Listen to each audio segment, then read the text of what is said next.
हाय, मैं हूँ खुशी और आप सुन रहे हैं कहानी कबीर और श्रेया की। इस कहानी में क्या हुआ ये जानते हैं। आंखें बंद रखते हुए ही कबीर ने करवट बदली। पता नहीं क्या हुआ, आज उसे उठने में इतना ज्यादा आलस आ रहा था जैसे कि कोई अलग ही तरह की मदहोशी छाई हो। उसका मिजाज भी आज काफी खुशनुमा था। बेड पर पड़े पड़े आंखें बंद किए हुए ही उसने सोचा, ये एहसास आज से पहले मुझे कभी नहीं हुआ था। फाइनली कबीर ने धीरे से अपनी आंखें खोली। सामने काफ्या किसी बच्चे के जैसे बड़े ही सुकून से सो रही थी। उसके रेशमी बालों से उसका आधा चेहरा ढका हुआ था। उसे ऐसे सोता हुआ देख अपने आप ही कबीर के चेहरे पर एक मुस्कुराहट आ गई। उसके चेहरे पर बिखरे बालों को अपनी उंगलियों से हटाते हुए कबीर ऑलमोस्ट उसके माथे को चूमने ही वाला था कि तभी अचानक से उसे बहुत बड़ा झटका लगा। ये कौन है? एक झटके में बेड से उतर के हैरानी से कबीर बेड पर सोई हुई उस अनजान लड़की की तरफ देखने लगा और ये याद करने की कोशिश करने लगा कि ये लड़की यहाँ पे कैसे आई। सिर्फ यही नहीं, कबीर इस बात से भी हैरान और परेशान था कि वो अपने कमरे में नहीं बल्कि किसी अनजान जगह पर था। हड़बड़ाते हुए उसने अपने हाथों को और अपनी शर्टलेस बॉडी को ध्यान से देखा। ऐसा लग रहा था कि जैसे वो अपनी बॉडी पर कुछ ढूंढने की कोशिश कर रहा था। कबीर को अपना सर बहुत भारी लग रहा था और जैसे ही उसकी नजर दीवार पे टंगे हुए फैंसी वॉल क्लॉक पे पड़ी, उसे याद आया कि आज उसकी एक बहुत इंपॉर्टेंट बिजनेस मीटिंग थी। मीटिंग सुबह 9 बजे की थी और अब घड़ी में 10:30 बज रहे थे। कबीर के चेहरे का रंग धीरे धीरे चेंज होने लगा। वही इन सब से अनजान श्रेया अभी भी आराम से मखमली चादर ओढ़े सो रही थी। उसके चेहरे को देखकर साफ पता चल रहा था कि वो कोई खूबसूरत सपना देख रही थी। और तभी अचानक से अपनी सांसों को संभालने की कोशिश करते हुए श्रेया उठ के बैठ गई। एक पल के लिए उसे कुछ समझ में नहीं आया कि अभी क्या हुआ। जब श्रेया होश में आई तो एक अनजान इंसान हाथ में खाली बकेट लिए गुस्से में उसे घूरे जा रहा था। श्रेया पूरी तरह से गीली हो चुकी थी और श्रेया अब समझ गई कि उसी इंसान ने उस पर पानी फेंका था। पर क्यों? कबीर ने कहा, get dressed, you better have a good explanation for this. और गुस्से में वो बाथरूम के अंदर चला गया। श्रेया शॉक में उस अनजान आदमी को जाते हुए देख रही थी और सडनली उसने ये नोटिस किया कि उसके शरीर पर एक भी कपड़ा नहीं था। श्रेया के मुंह से ऑलमोस्ट चीख निकलने ही वाली थी, लेकिन भगवान का शुक्र था कि एटलीस्ट ब्लैंकेट से उसने अपने आप को ढक के रखा था। कबीर बाथरूम में इसीलिए आ गया था क्योंकि उसे बहुत ज्यादा गुस्सा आ रहा था। उसे डर था कि कहीं वो कुछ गलत न कर दे उस लड़की के साथ। शावर में काफी देर खड़ा वो अपने दिमाग को शांत करने की कोशिश करता रहा। बाहर श्रेया पूरे कपड़ों में बेड पर बैठी कंफ्यूजन में बिखरे पड़े रूम को देखे जा रही थी। उसने देखा कि उसकी कलाइयों में कुछ पर्पल ग्रीन कलर के निशान थे। पता नहीं कौन है ये इंसान और क्या चाहता है। इससे पहले कि वो कोई बहुत बड़ी मुसीबत में फंसे, अच्छा यही होगा कि उसके बाथरूम से निकलने से पहले ये श्रेया यहाँ से निकल जाए। श्रेया दरवाजा खोलने ही वाली थी कि कबीर ने उसका हाथ पीछे से पकड़ लिया और उसे अपनी तरफ खींच लिया। श्रेया दर्द से कराहते हुए गुस्से में बोली, leave my hand and let me go. Kabir ने अपने सख्त हाथ से उसे अपने और करीब खींच लिया। वो अपने गुस्से को जैसे कंट्रोल ही नहीं कर पा रहा था। श्रेया एक पल के लिए सिहर उठी, लेकिन कबीर की इस बदतमीजी के बावजूद भी वो कुछ पल के लिए डिस्ट्रैक्ट हो गई। कसूर कबीर की निगाहों का था। वैसे तो उसके हल्के बिखरे बाल और फुल बेयर्ड लुक ही काफी था किसी भी लड़की को घायल करने के लिए, लेकिन उसकी आंखें वो इतनी गहरी थी कि कोई इनमें एक बार डूब जाए वो वहां से निकल ना पाए। किसने भेजा तुम्हें? कबीर ने दांत पीसते हुए पूछा और तब श्रेया होश में आई। आंखें भले ही मासूम हो लेकिन इंसान किसी जल्लाद से कम नहीं है। इतना गुरूर, इतना घमंड किस बात का? हाँ, आराम से बात नहीं कर सकता क्या ये इंसान? श्रेया ने मन में सोचा। बोलो, मेरी कौन सी राइवल कंपनी ने भेजा है तुम्हें? कबीर ने गुस्से में पूछा। क्या क्या बोल रहे हो तुम? मैं जानती भी नहीं हूँ तुम्हें। श्रेया परेशान हो रही थी। झूठ बोल रही हो तुम। तुम्हारी हिम्मत कैसे हुई मुझे ड्रग्स देने की? ड्रग्स? श्रेया की आंखों में अब पहले से भी ज्यादा हैरानी थी। अपने इस मासूम चेहरे से तुम किसी और को बेवकूफ बना सकती हो, लेकिन कबीर कपूर को नहीं। इसलिए बेहतर होगा कि तुम मुझे सब सच बता दो, क्योंकि बिना सच बताए तुम यहाँ से हिल भी नहीं सकती हो। श्रेया को अब ज्यादा दर्द महसूस हो रहा था, क्योंकि कबीर ने उसे काफी जोर से पकड़ रखा था। लेकिन सच में श्रेया को याद तक नहीं था कि वो इस कमरे तक कैसे पहुंची। श्रेया एक स्ट्रगलिंग एक्टर थी। अभी 2 दिन पहले ही उसने एक बहुत बड़ी अपॉर्चुनिटी खो दी थी। बहुत मेहनत की थी श्रेया ने उस रोल के लिए, लेकिन उस दिन ऑडिशन के लिए वो टाइम पर पहुंच ही नहीं पाई। Audition famous actor turn producer Devesh Kapoor की अपकमिंग मूवी के लिए था। श्रेया कल रात उस पब में देवेश कपूर से ही मिलने गई थी। देवेश कपूर ने बिना उसकी तरफ ध्यान से देखे ही उसको अपना कार्ड दिया था और बहुत स्वीटली नेक्स्ट डे मतलब आज ऑडिशन के लिए बुलाया था।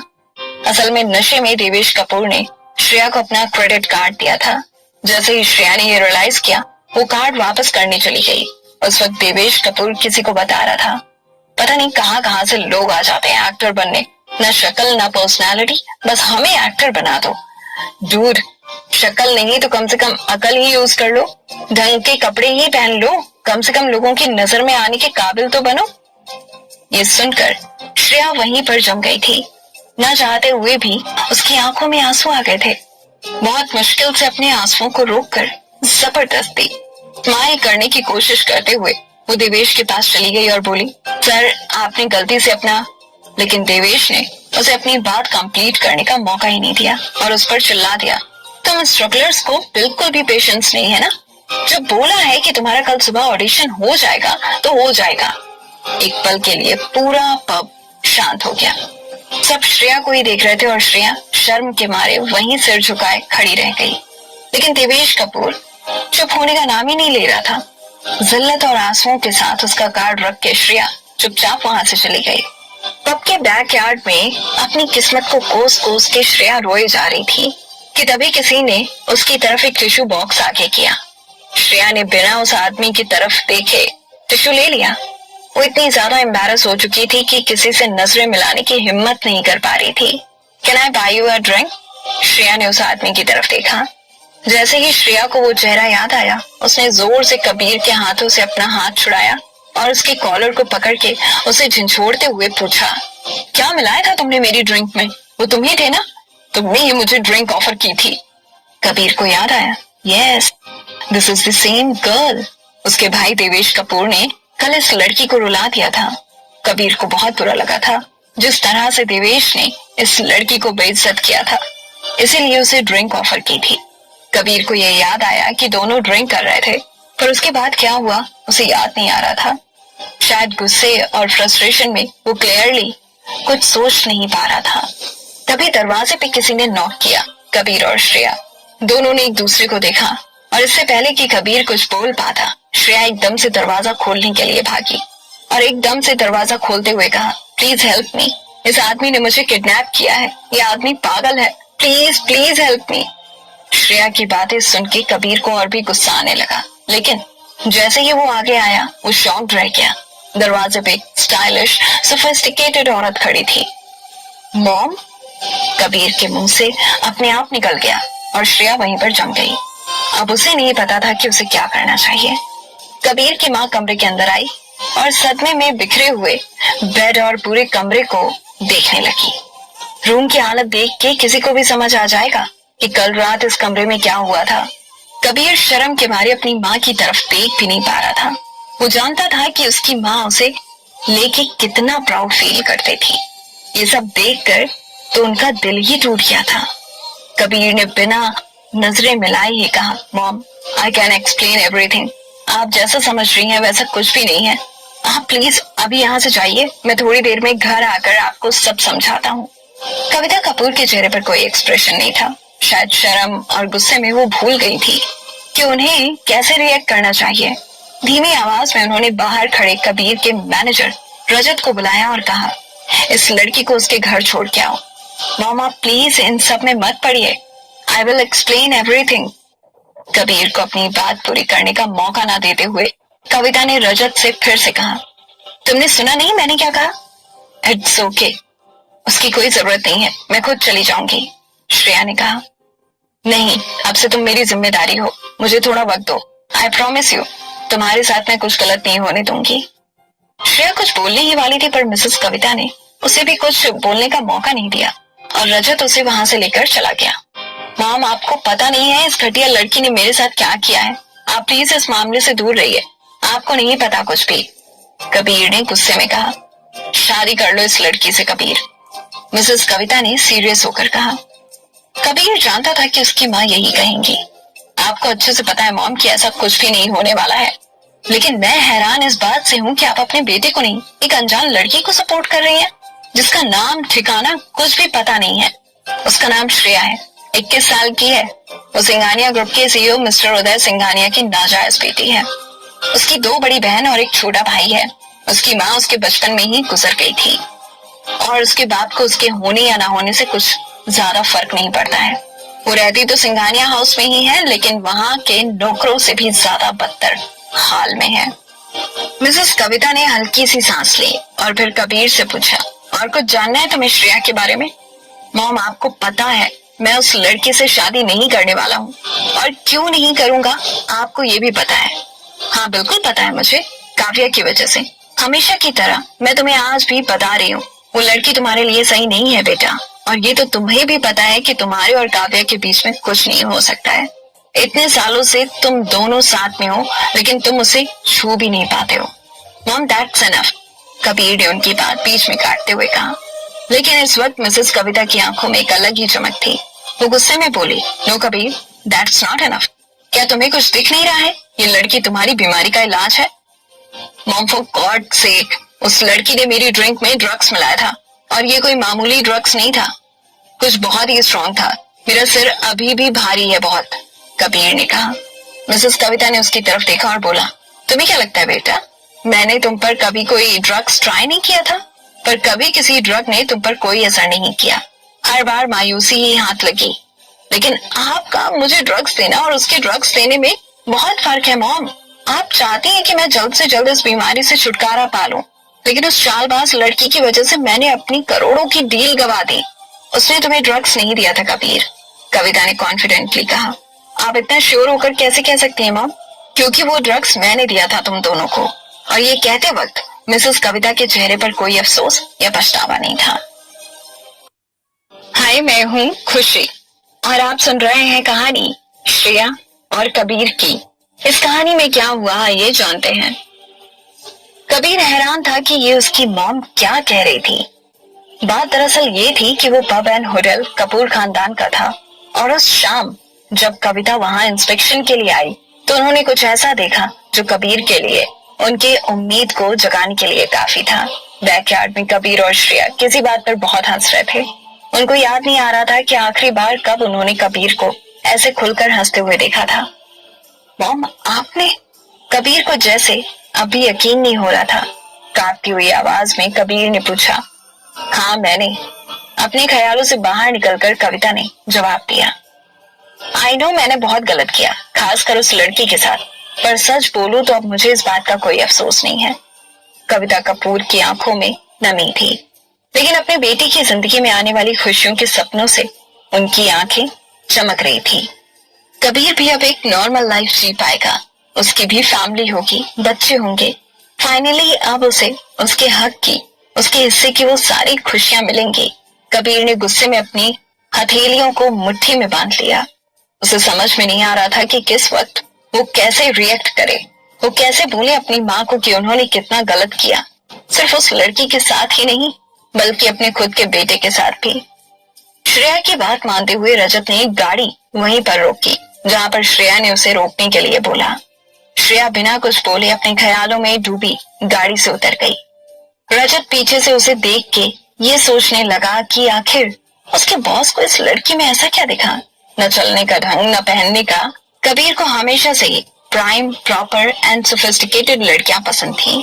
सड़क पर चलते हुए श्रेया बस एक ही बात से परेशान हुए जा रही थी कि अगर उसके सो कॉल्ड घर वालों के कानों तक ये बात पहुंच गई तो क्या होगा।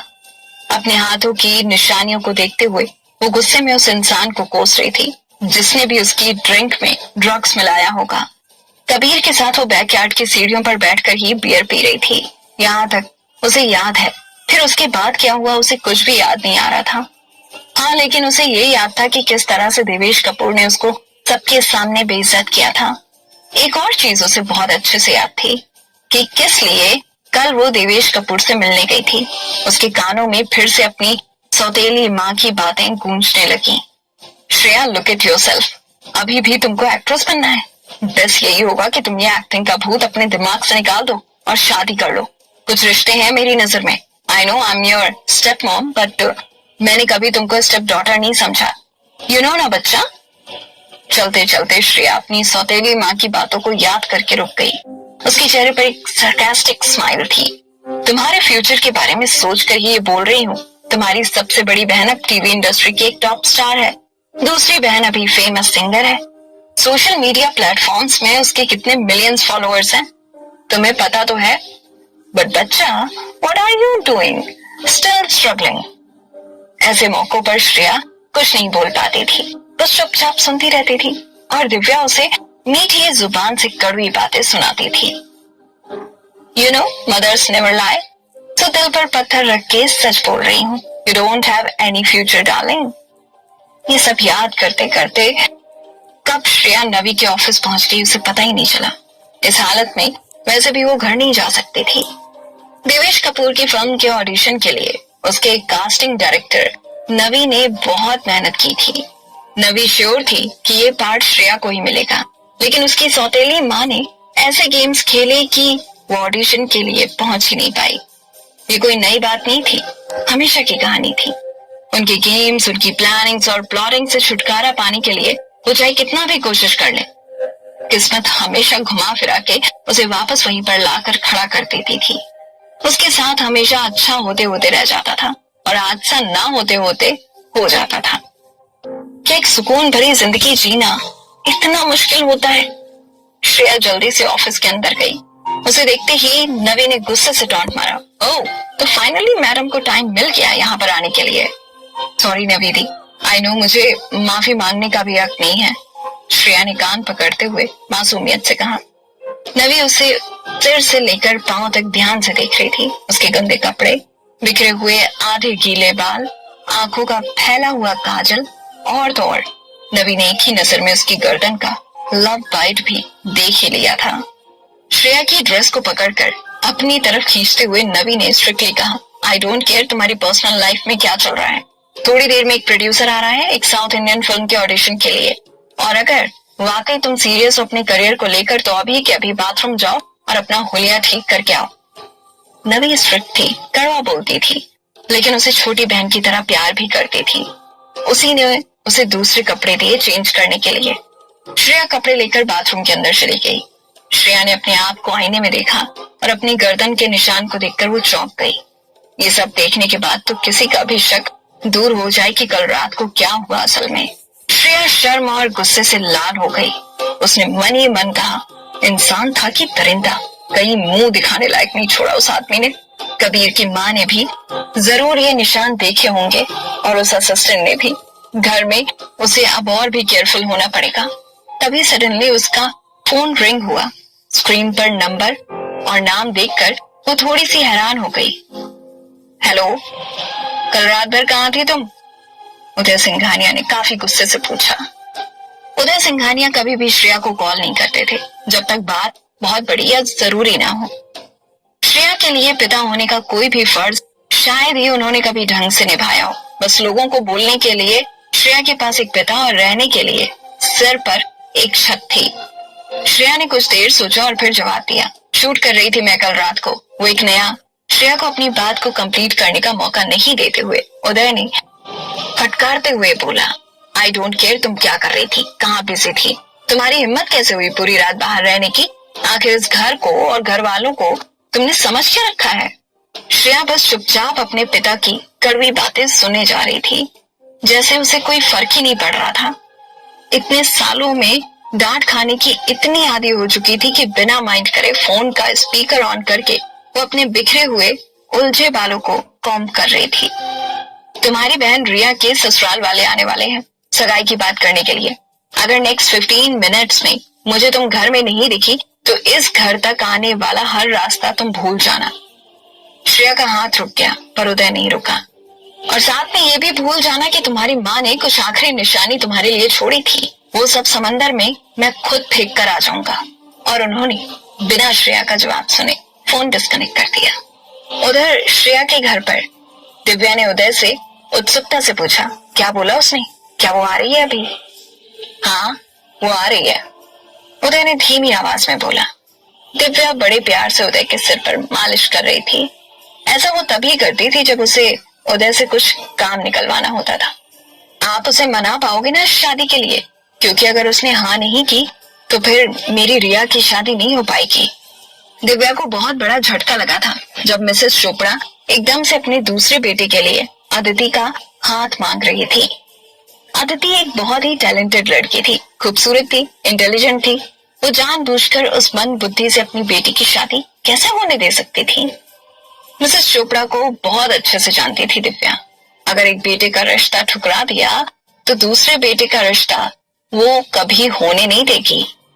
वैसे भी चोपड़ा फैमिली को अपने उस मंद बुद्धि बेटे के लिए बीवी नहीं, एक केयर टेकर चाहिए था, और उसके लिए श्रेया से बेटर ऑप्शन और क्या हो सकता था? उदय ने कुछ पल सोच कर बोला, श्रेया भी तो मेरी बेटी है। दिव्या ये सुनकर एकदम से भड़क गई। वाह, ग्रेट मिस्टर सिंघानिया, अपनी नाजायज बेटी के लिए अपनी जायज बेटियों की खुशियों को कुर्बान करने के लिए तैयार है आप। दिया कितना प्यार करती है राहुल से, उसका दिल टूट जाए तो टूट जाए, है ना? क्या फर्क पड़ता है? उदय ने कहा, मेरा वो मतलब नहीं था। दिव्या ने कहा, तो क्या मतलब था आपका?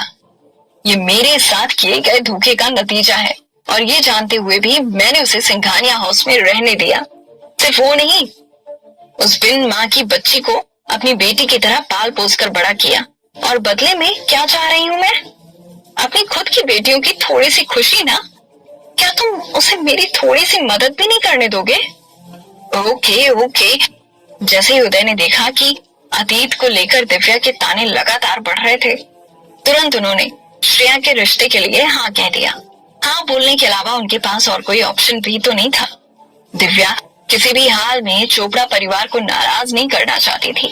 पता था राहुल रिया के लिए हर तरह से लायक था, और राहुल जैसे लड़के को हाथ से जाने देना बेवकूफी होती। और दूसरा कारण था उनके बेशुमार पैसे। चोपड़ा परिवार से रिश्ता उनके लिए काफी फायदेमंद साबित होगा आगे जाकर। श्रेया किसी तरह भागती दौड़ती घर पहुंची। वो रात भर घर नहीं आई थी, इसीलिए वो इस बात से काफी डरी हुई थी। पता नहीं उसके पिता और सौतेली माँ कौन सा तांडव दिखाएंगे। लेकिन श्रेया हैरान हो गई जिस तरह से उसे देखते हुए सुरीली आवाज में दिव्या ने उसे मेरा बच्चा कहते हुए गले लगा लिया। श्रेया, बच्चा तुम मेरे साथ चलो, आओ। श्रेया कुछ बोल पाती उससे पहले ही दिव्या ने नकली ममता दिखाते हुए उसका हाथ पकड़कर उसे अपने साथ ले गई। लेकिन श्रेया इस औरत की रग रग से वाकिफ थी। जरूर कोई बात थी, वरना ये औरत अपनी जुबान से इतना प्यार, इतनी ममता की ऐसे उल्टी नहीं कर रही होती। शादी राहुल के भाई से? श्रेया शॉक थी। सोच में डूबी हुई वो बेड पर बैठ गई। राहुल के भाई के साथ वो अपनी खुद की बेटी अदिति का रिश्ता ना करके श्रेया के रिश्ते के बारे में कैसे बातें कर सकती थी? जरूर कुछ गड़बड़ होगी। मैं अभी शादी के लिए रेडी नहीं हूँ। जैसे ही श्रेया ने ये बोला, दिव्या के चेहरे का रंग बदल गया। गुस्से में वो लाल हो रही थी, पर अपने गुस्से को कंट्रोल करते हुए उन्होंने कहा, बच्चा ऐसे मौके रोज रोज नहीं मिलते हैं। Think about it. करियर भी तुम्हारा कुछ खास नहीं चल रहा है, इसीलिए तो मुझे अपने करियर पे फोकस करना है मैम। श्रेया झट से बोल पड़ी। दिव्या का गुस्सा अंदर ही अंदर और भी बढ़ रहा था, पर अपनी फेक स्माइल से उसे छुपाते हुए वो श्रेया के पास आकर बैठ गई और उसके हाथों को अपने हाथ में ले लिया। श्रेया एकदम से चौंक गई। उसको डर था कि कहीं उसके हाथों के निशान उन्हें दिखाई न दे जाएं, इसीलिए उसने फुल स्लीव टॉप पहना हुआ था। सिर्फ हाथों के नहीं बल्कि गर्दन के निशान भी दिव्या ने तभी देख लिए थे जब वो श्रेया को अपने कमरे के अंदर लेकर आ रही थी। कोई और दिन होता तो इस बात का भी वो बहुत तमाशा बनाती, लेकिन आज श्रेया का दिन था। जरूरत पड़ने पर गधे को भी बाप बनाना पड़ता है। श्रेया के हाथों को प्यार से सहलाते हुए बड़ी ही ममता भरी आवाज में दिव्या ने बोला, स्टेप मॉम ही सही, लेकिन यू नो ना darling how much I adore you. Uday ने नहीं, मैंने तुम माँ बेटी को इस घर में सहारा दिया था।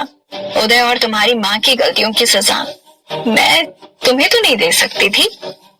श्रेया ये सब बातें पहले भी 100 दफा सुन चुकी थी। उसे ये भी पता था कि बिना अपने फायदे के दिव्या कभी कुछ नहीं करती थी। दिव्या ये नोटिस कर रही थी कि श्रेया पर उसकी बातों का कुछ खास असर हो नहीं रहा था और अब वो मास्टर स्ट्रोक के लिए रेडी हो गई थी। अपनी हालत देखो बच्चा, ये क्या कर रही हो तुम खुद के साथ? श्रेया से दिव्या का ये फेक कंसर्न हजम नहीं हो रहा था। उसका दम घुट रहा था।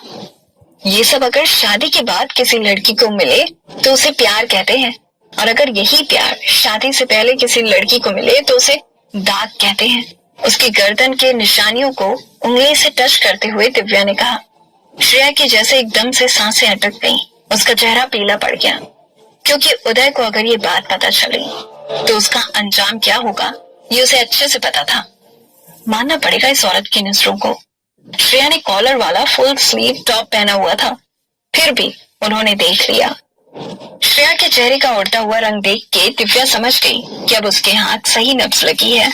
एक चालाक स्माइल मन में लिए हुए बड़े ही प्यार से वो श्रेया को बोली, मैं कहना तो नहीं चाहती थी, पर आई हैव टू से it, don't repeat the same mistake your mother did, जो तुम आज तक भुगत रही हो। क्या अपने बच्चों के लिए भी सेम डेस्टिनी चाहिए तुम्हें? श्रेया बस दिव्या को देखे जा रही थी। न चाहते हुए भी उसकी आंखों में नमी आ गई थी। वाकई में ये औरत इस कला में माहिर थी। कब, कहां, कैसे, किस मौके पर किसी को अपने कंट्रोल में करना चाहिए, ये इनसे बेहतर शायद ही कोई और कर पाता होगा। चोपड़ा परिवार को कौन नहीं जानता है। तुम्हें सिर्फ अच्छी फैमिली ही नहीं, नाम, पैसा, इज्जत सब कुछ मिलेगा। जब शादी के बाद रिया अपना एक्टिंग करियर कंटिन्यू कर सकती है, तुम क्यों नहीं? आई एम श्योर वो लोग तुम्हें भी सपोर्ट करेंगे। दिव्या के लास्ट लाइन ने श्रेया को सोचने पे थोड़ा सा मजबूर कर दिया। वही दिव्या अब खुश थी कि श्रेया पूरी तरह से उसके कंट्रोल में है। हम तुम्हें फोर्स नहीं करेंगे बच्चा। If you still don't want this, you can say no. और ये सुनते ही श्रेया ने दिव्या की तरफ देखा।